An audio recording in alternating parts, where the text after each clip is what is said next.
Hi everyone, I'm Sarah and this is my channel So Sarah Sewed. In today's video I'll be chatting about everything I've been making recently and my plans for the coming weeks. I thought it would be nice to do a quick video on everything I've been up to since Christmas. I was very fortunate to go away for a couple of weeks to my parents' beach house. It's about an hour's drive from where I live and we had really beautiful weather. Some of the time my children were there too, some of the time my sisters and their children were there too. So it was really lovely family time and very relaxing. We've had pretty good weather in Melbourne since Christmas, but today it's become quite unsettled. You might hear some thunder in this video. Yeah, there's a bit of a storm happening outside at the moment. It did start very warm today, but the temperature has dropped and now it's just raining and quite a bit of thunder outside. I did have the tennis on, the Australian Open. I was watching an Australian playing, but he's on an outside court and so play has been suspended on that court. So I thought this would be a good opportunity for me to come and have a chat with you. Before I get into what I've been working on recently, I'll tell you what I'm wearing today. I'm wearing an absolute staple of my wardrobe over the summer, and that is this Agustina Boxy top in a linen from Dupes Designs that I purchased a few years ago.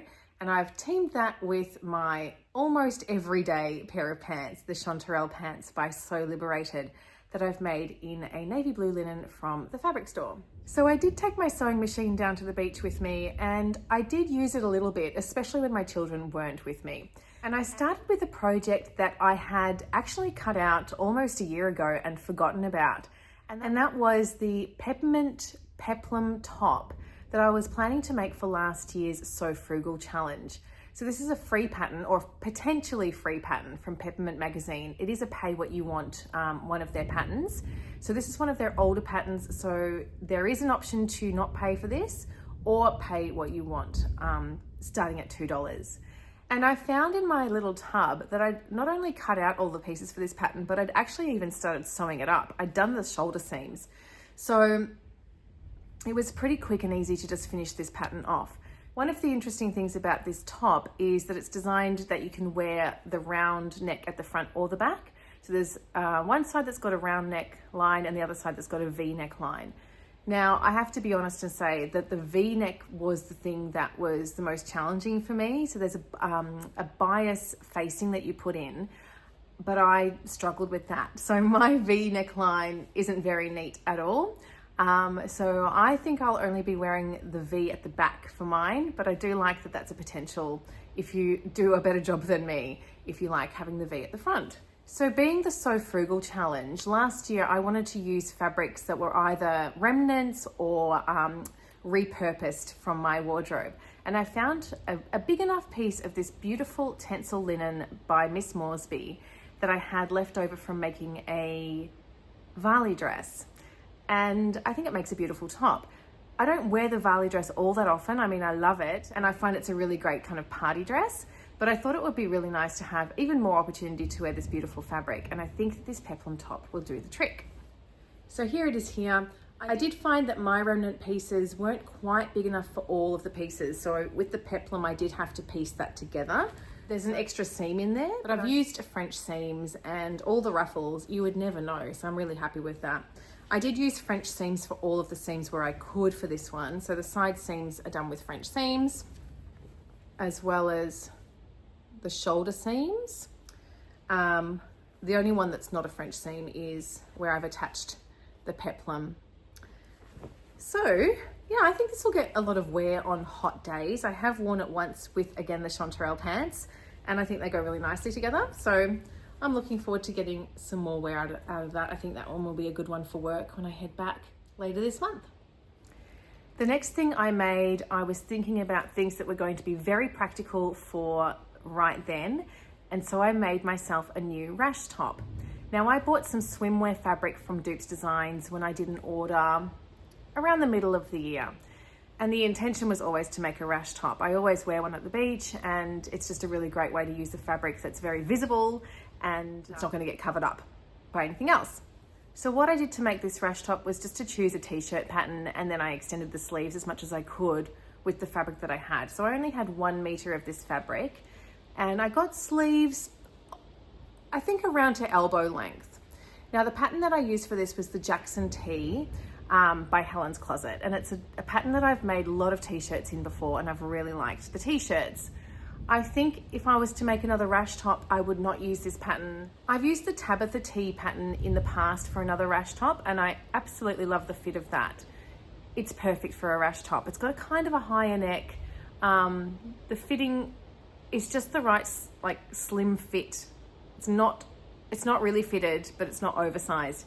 And I think my Jackson tee, the size that I chose, is just a little bit too oversized. So the rashi feels a little bit loose.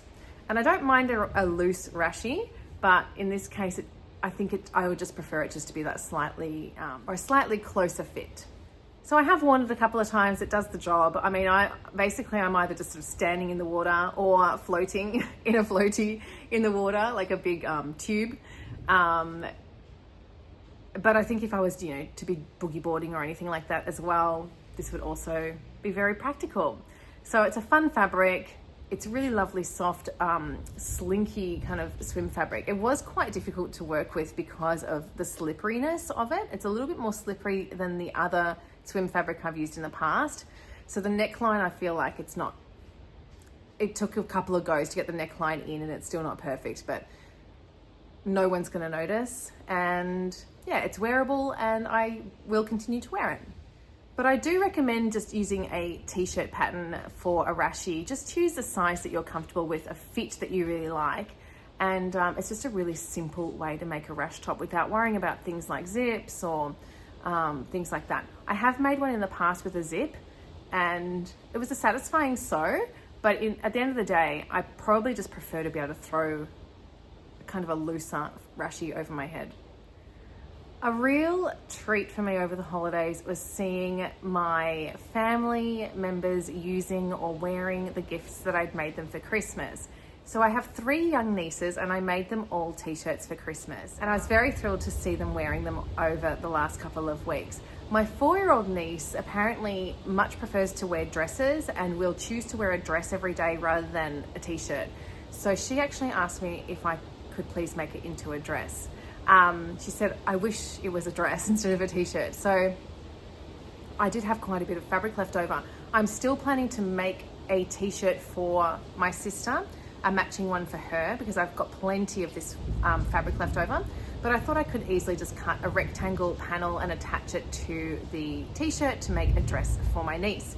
Now, I had already cut out this rectangle when she told me that she likes long dresses. So I ended up attaching it quite low. It's a bit of a drop waist kind of skirt. But she was happy and she was wearing it. So that was the main thing for me. So you can see some pictures of her and her sister and my other niece wearing their t-shirts. And I think they're super cute. This is the Appleberry Tee by Peony Patterns. It was a free pattern. It's got these cute little puff sleeves. And yeah, a really, really fun make. The fabric is from Zac Rabbit Fabric Co. And they usually do pre-orders, I think, but this one, when I bought it, was just in stock. It was on a cotton rib knit, and it was so soft and beautiful to work with, and the colors and pictures are just great. This is the heaviest rain we've had for ages, so I'm really enjoying it. Hopefully, if you can hear it, you're enjoying it too. Yeah, it's amazing. And I'm glad I'm at home right now. So moving on to what I decided to make next. You might know that I'm a massive fan of the Chanterelle pants by So Liberated. I have a linen pair that I'm wearing today. I have a French terry pair that I wear often, and especially during the winter. And there were quite a few hot days where I thought to myself, I wish I had just some really nice pull-on shorts that I could wear. And so I've decided to make some Chanterelle shorts. So the Chanterelle pants come in 3 different views. There's a wide leg view, the tapered view that I've made twice, and then the shorts view. I bought quite a large piece of black linen from Spotlight maybe a year or so ago, and I've used some of it to make an orchard dress by Helen's Closet, but I still had quite a bit of it left. So I decided this would be a perfect opportunity to make some black shorts. They will be really handy. They'll go with everything. I know they fit me because the fit of them is the same as the View B pants that I'm wearing right now. The only difference really is that they're cut off under the pocket. So I've made a good start on these. Hard to see in the black, but I've basically got to the point where the legs are attached and it's time to add the waistband. So hopefully I'll get a chance to do that today. Once I've added the waistband, it shouldn't be too much longer. Then I've got to hem them. These are an elasticized waist short, so there will be elastic around the entire waistband. And yeah, I can't wait to wear them. It's going to be another warm week, so I'm sure they'll get wear pretty much as soon as I finish them, to be honest. I also have my next project almost cut out and ready to start, and that is the first item on my Make 9 grid for the year. It's the Tamarama Set by Swim Style Patterns. So this is an oversized button-up shirt and either shorts or pants. I'm going to make the shorts, and I'm making it in this beautiful linen designed by Pascal Dilger. I think the design is called Secret Garden. It is absolutely beautiful, and I'll show you. So that's the back yoke. I've cut out almost all of the pieces. The only one thing that I haven't cut out yet is the drawstring for the shorts. Now, originally when I wanted to make this pattern, I thought I would mix and match 2 different fabrics, but I only ended up receiving one of the 2 fabrics. So I did have to play a bit of pattern Tetris. I bought some other green linen, hoping that it would be a good match and that I could use that too. That's just a spotlight linen. I'm not really sure about how well they go. I decided I really didn't want to feature that at all, and I wanted to try and get both parts of the set out of this if I possibly could. So actually, with a bit of pattern Tetris, I managed to get almost every single piece cut out of the Pascal Dilger linen. I did have to cut out some of the pieces on the cross grain instead of the straight grain. So I think the facings for the shorts, like the waistband, I had to cut on the cross grain. But everything else, I'm pretty sure I squeezed out, and it took a long time, but I did it. The other thing was, I'd read in some reviews that some people were annoyed about the Tamarama shirt. While it's got a back yoke, it's not an enclosed back yoke. So I decided to cut out a second back yoke piece, and I'll put that on the inside using the burrito method. I will have to look up some kind of, I do have a couple of patterns that I've followed that method before, so I'll just follow one of those and hopefully that will work out. I'm always nervous I'm going to put the wrong piece on the outside, so hopefully I can do that accurately, because I don't want to end up with this on the outside instead of the inside. But I'm excited to start that one as soon as I finish the shorts as well. So I think that will keep me busy this week. I've also had a couple of deliveries that I'm excited to share with you, and they are all related to my Make 9 as well. So when I was planning my Make 9, I definitely then became encouraged to purchase the things I'll need to make sure I can make some of those patterns. So the first thing I bought was fabric strips to make my Christmas quilt. Now I won't be making this quilt for months, but I did come across this fabric that I loved, and I received a $100 gift voucher for Amazon for Christmas. So I decided to put that towards this fabric. It's all still in its roll, and it won't be coming out of its roll until I do make it later in the year. But you can kind of see the color scheme there. Very Christmassy, greens and reds. And this one's called A Perfect Christmas. And it's based on the song, The 12 Days of Christmas. So it's got all these characters from the song. It's got lyrics from the song. But yeah, really, really beautiful design. And that one I'll be making the Madeline quilt by Penelope Handmade. And that is a jelly roll or pre-cuts based quilt design. So I'm looking forward to making that. So I'm pretty much prepared. I'll obviously still need to get my background fabric, but I will worry about that much later in the year. The next delivery is from Maai Design. Now, they had a sale on while they were on holidays. So from just before Christmas, and it ran for a couple of weeks, and it was 10% off everything. So I thought, what a great opportunity to buy some fabric for the pants I want to make, because I wasn't desperate for the fabric, but any chance I can get a bit of a discount is good. So the pants that I've put on my Make 9 are the Tatiana trousers by Just Patterns. So they're a tailored trouser. They look really beautiful. I'm hoping I can make them. I really want some nice work pants that aren't elasticized. I love how high-waisted these are, and the fact that they've got the belt loops. I'm just really hoping that these will suit me. I bought a Cupro linen tencel blend, I think. It's definitely got Cupro and linen in it, in this beautiful blue. It's called Ink Blue. And I just got this the other day. And it's a really interesting fabric. I've never felt anything quite like it. It's hard to describe. It's got this really nice sheen to it, but it's not completely slippery. And I guess that's from the linen. I haven't washed it yet, but I think this will have the perfect drape, but also a little bit of structure for the Tatiana trousers. I also ordered some interfacing from Maai Design because I'm always needing that. So I got black and white interfacing as well. That will be handy in many of my upcoming projects. And the last delivery I had was a wool delivery. So this is another project on my Make 9. It is a shawl by West Knits, and it's the Hyber Knit Along 2024. So this was released at the end of last year. And this shawl is based on a fade. So you need 3 different colors, I think in a 4-ply, and then 3 different colors of mohair. And I bought a kit from Get Flocked in New Zealand, and I absolutely love it. So that's my fade of my 4-ply yarns. They're all by Phil Kalana. This one is a 50-50 wool and cotton, and these ones are merino nylon blends. So I've got 2 each of those, and then I've got 3 mohairs. 2 of them are the Telia by Phil Kalana, and the third one is the Silk Mohair by Isaiah. And there they are.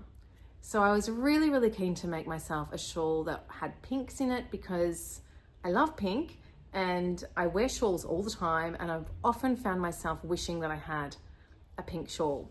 So that's going to be my next knit. But I am not going to start that until I have finished my current knitting project, which is the Whitmoor Cardigan by Amy Loudon. This is going very slowly. I've been lucky to do maybe 2 rows a day. I probably haven't even done that if I was to average it out recently. So it's coming along very slowly. I've got about 30 more rows of the bodice before I then move on to the hem. If you've heard me talk about this before, you'll know that I'm not enjoying the fact that the button bands are knit at the same time as the rest of the bodice. And so you've got 10 stitches on each end held onto double pointed needles. And it definitely slows me down, and I just find it fiddly, and it's not a project that I want to just pick up and put down very easily. So I'm looking forward to very much moving on to the sleeves when I don't have to have that issue anymore. But I just love the way this is looking, and especially when I'm looking at it on the screen, I can see that lace and the way it's coming together. It's so pretty, and I know I'm going to be proud of it at the end. But yeah, it's just at a point where it's slow going, but maybe having that pink wool that I get to start knitting with once I finish this will be an extra motivator for me to pick this up more. I think during the tennis, I generally will watch the tennis every night. So that will probably be another opportunity for me to do more knitting in the coming weeks. But we'll see. I'll keep you updated as to how I'm going with that over the coming weeks. So that's pretty much everything I've been doing recently and the sorts of things I'm looking forward to in the coming week. I've definitely got enough to keep me going for quite some time, so I look forward to continuing to share with you. My plan is to try and release a video every week. Sometimes they will be videos like this where I'm just talking about what I've been doing recently. Sometimes they will be plans videos or what I've made for the whole month. So I really thank you for joining me. I hope your year is off to a really great start and that you're excited about your projects as well. And I'll look forward to seeing you in the next video. Bye-bye.